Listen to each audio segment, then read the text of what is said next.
Look at Justine. The famous Mahatma Gandhi said, "A nation's culture resides in the hearts and souls of its people." For the Philippines, this is very accurate, as they take great pride in their culture. You might think the Philippines is just a bunch of beautiful islands, a lot of diverse people, and really good chicken adobo, but it's actually so much more.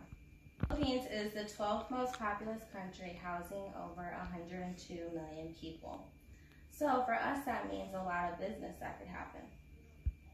So we are going to overview the business climate, review the correct business etiquette, and thoroughly explain the communication concepts.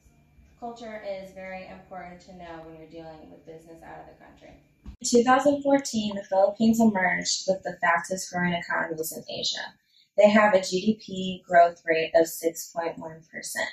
The Republic of the Philippines comprised 1,706 islands, so they're known to be very diverse ethnic groups and be considered the perfect example of a mixed economy.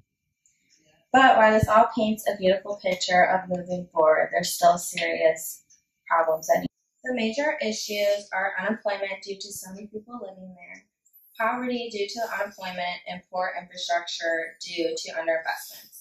These are all important factors when we discuss our business ventures there. The standard of living is based on the lifestyle you choose to live. You can live a lavish lifestyle without breaking the bank. Money stretch farther here. $1 American is equal to 52.06 Filipino pesos. According to International Living in 2019, the average meal costs less than a 10-minute taxi ride in the States. Food is a huge part of culture. The word hello translates to "have you eaten?" So that shows us that we can have a really successful restaurant here. If we're planning a restaurant, the most important thing to remember is their main food group. Yep, you guessed it, rice. They eat it with every meal, even breakfast. Another thing to remember is they don't use knives. They mostly use spoons and sometimes forks, but they often eat with their right hand. This is to show respect, and if you use your left hand, you'll be looked down upon. So as far as language goes, the language they speak is Tagalog and then English. So to be on the safe side, I would have a translator come with you. Overall, their standard of living, food, and language are a few of their cultural factors that are important in the Philippines. So it's important for us to keep learning more. The Philippines are considered to be high context and direct communicators. It's just a part of their culture to avoid confrontations. So they may say yes or they may say maybe, but really they mean no. It's also important to them that they maintain the harmony. They don't like explaining things, so my terms, they just kind of like to beat around the bush. So in order to get accurate information, you must be sensitive to the context and kind of read in between the lines. The Philippines are also extremely polychromic, so family time is sacred to them. Deadlines and getting things done at a certain time are not what's important to them. And with that being said, most of the time they run their businesses with their family. They're also considered to be a collectivist society, considered to Hofstede's insights. Close relationships and loyalty are important. And it's crucial to develop personal relationships in order to do business with them. Philippines are also a high contact distance culture. They're the 4th highest ranking. People accept their place and power is taken very seriously. They're also a hierarchical society.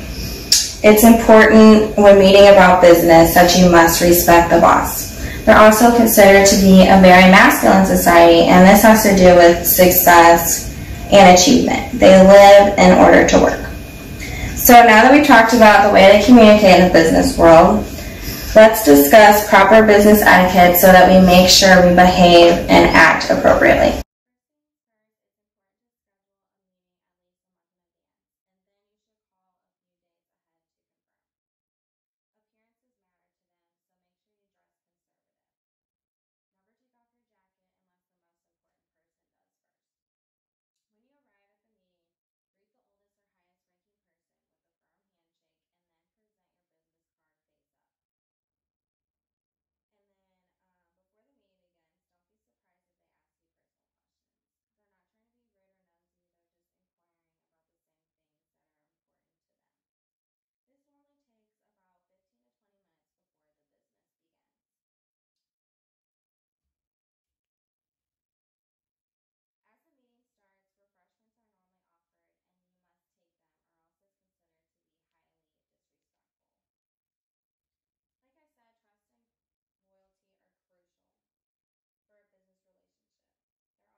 Relationship develops with you personally. It's with you and not the company. So if you leave, your replacement must also make that business connection with them as well. The negotiation process is slow and decisions are made high up. You might not even meet the person that makes the decision, and if you do, it will take a couple meetings before then. And also, it's important to remember that they don't like confrontation. So if you get angry and raise your voice and they have to argue back with you, the deal's off the table. All of these things are paramount to do business in the Philippines. So now that we have discussed business climate, the communication concepts, and the correct business etiquette, I highly believe that if these guidelines are followed, you will be able to show them that you are educated on their culture and that you truly care. This will be the key to success in conducting business in the Philippines. Now let's cook up some good ideas for the greatest restaurant ever.